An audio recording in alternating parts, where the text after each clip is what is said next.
Summer అంటే మామిడికాయ ఎంత ఫేమస్సో చింత చిగురు కూడా అంతే ఫేమస్.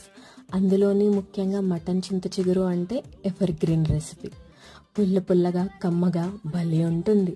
నేను చూపించిన కొలతలతో అచ్చం అలానే చేయండి, అదిరిపోతుంది. ఇక్కడ నేను 1/2 కేజీ మటన్ తీసుకున్నా. సిమ్లో మాత్రమే పెట్టి కనీసం 20 నిమిషాలైనా ఉడకనివ్వండి.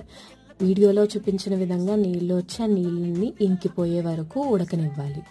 ఇప్పుడు కారం వేసి ఇంకో 5 నిమిషాలు మగ్గనివ్వండి. ఈలోపు చూపించిన విధంగా చింత చిగురుని చేతి మధ్యలో పెట్టుకొని ఇలా నలుపుకోండి.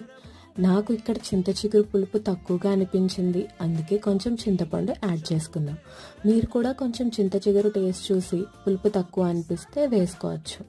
ఇప్పుడు 1 గ్లాస్ వాటర్ యాడ్ చేసి ఒక 10 నిమిషాలు లో ఫ్లేమ్లో ఉడకనివ్వండి. అంతే, పుల్ల పుల్లగా కమ్మగా ఉండే చింత చిగురు రెడీ.